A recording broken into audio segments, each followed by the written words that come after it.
ഉമ്മാക്ക് ഇപ്പൊ ഇവിടെ ഇപ്പൊ എപ്പോഴും നൗഫലിന്റെ കൂടെ അല്ലേ, അപ്പൊ നൗഫലിന്റെ മക്കളെ എപ്പോഴും കാണാൻ പറ്റും. സഹോദരിമാരുടെ മറ്റേ കുട്ടികളുടെ മക്കളെ കാണാൻ പറ്റില്ല, അവരുടെ മക്കളെ കാണാൻ എപ്പോഴും പറ്റില്ലല്ലോ. അപ്പൊ എപ്പോഴും അവർ വീഡിയോയിലൂടെ അപ്ഡേറ്റ് ചെയ്യുന്നുണ്ട് എന്താ ചെയ്യുന്നതെന്ന്. അപ്പൊ വീഡിയോ കണ്ടിട്ടാണോ സംതൃപ്തിപ്പെടുന്നത്? വീഡിയോ കാണും. ചക്കന്റെ കുട്ടികളാണെങ്കിലും സൗഫിയുടെ കുട്ടികളാണെങ്കിലും കാണും. ആണ്. അവിടെ പോയി നിൽക്കാൻ ആഗ്രഹമുണ്ടോ ഇവരുടെ കൂടെ അല്ലാതെ? ഒന്ന് മാറി ചിന്തിക്കാൻ ആഗ്രഹമൊക്കെ ഉണ്ട്. ഒരു ദിവസം 2 ദിവസമൊക്കെ പോലെ നേരെ അതിൽ കൂടുതൽ പറ്റൂല. എന്താ നൗഫലിന്റെ കൂടെ നിൽക്കാനാണോ ഇഷ്ടം? നൗഫലിന്റെ കൂടെ പറഞ്ഞാൽ അത് നമുക്ക് നമ്മുടെ നാടാണ്. ഇവല്ല കാരണം ഞാൻ എന്റെ വീട്ടിൽ പോകും, ഇവണ്ട് കാരണം അവിടെ കൊടുത്തിട്ട് പോകും, അത്രേ ഉള്ളൂ. അപ്പം അവർക്ക് തോന്നില്ലേ നൗഫലിനാണ് കൂടുതൽ ഇഷ്ടം നമ്മക്ക്? അതിപ്പോ അങ്ങനെ തന്നെയല്ലേ. മകളെ കെട്ടിച്ച പിന്നെ ഓരോ പിന്നെ നമുക്ക് പോകാൻ പറ്റില്ലല്ലോ. നാട്ടു നടപ്പാകില്ല. ആ മക്കള് ഒപ്പല്ലേ ഉമ്മമാരുണ്ടാവുള്ളൂ.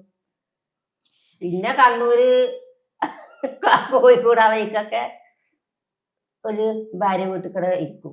ആ ഒരു ഇത് നല്ല ഒക്കെ നമ്മള് ഒന്നിച്ചിട്ട് തന്നെയല്ലേ. അങ്ങനെ ആയിരുന്നെങ്കിൽ നല്ലതായിരുന്നു. ഞങ്ങളുടെ രാജ്യത്ത് അങ്ങനെയല്ല.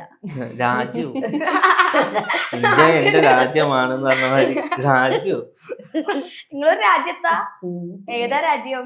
പാലക്കാട് ജില്ല. അതൊരു രാജ്യമാണോ? പിന്നെന്താ രാജ്യം തന്നെയല്ലേ. ആ, പാലക്കാട് രാജ്യമല്ലേ? അങ്ങനത്തെ ഒന്നും പറയരുത് എന്ന് പറഞ്ഞില്ലേ.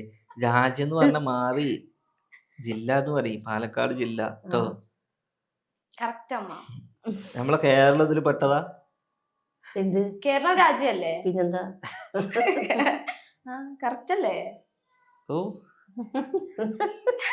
അപ്പൊ സംസ്ഥാനം ഏതാ? അറിയില്ലട്ടോ. ഇതൊക്കെ തന്നെയാണ് നമ്മളെ ചാനലിന്റെ. ഞാൻ ആകെ 4 വരെ പഠിച്ചിട്ടുള്ളൂ. അതിനുള്ള വിദ്യാഭ്യാസം. അതിനിപ്പോ ഇന്ത്യ രാജ്യം 1-ാം ക്ലാസ്സിന്റെ പറഞ്ഞിട്ടുണ്ട്. രാജ്യം പഠിക്കാൻ, ജില്ലകൾ പഠിക്കാൻ മറ്റേ ഇങ്ങനെ ആ പ്രസൻസ് ഇതില് പറയില്ല നമ്മളെ ഇന്ത്യ എന്റെ രാജ്യമാണ്. നമ്മള് പ്രയറിൽ പറയല്ലോ ഇങ്ങനെ കൈ ഇന്ത്യ എന്റെ രാജ്യമാണ്. എല്ലാ ഇന്ത്യക്കാരും എന്റെ സഹോദരി സഹോദരന്മാരാണ്, ഞാൻ എന്റെ രാജ്യത്തെ സ്നേഹിക്കുന്നു എന്നൊക്കെ പറയും. അങ്ങനെ പറഞ്ഞിരുന്നു. ആ രാജ്യം നിറഞ്ഞ പാലക്കാട്, ഞാൻ പാലക്കാടിനെ സ്നേഹിക്കുന്നു. കറക്റ്റ് അല്ലയോ? വന്നതും പൊട്ട ഉള്ളതും പൊട്ടെന്ന് പറഞ്ഞ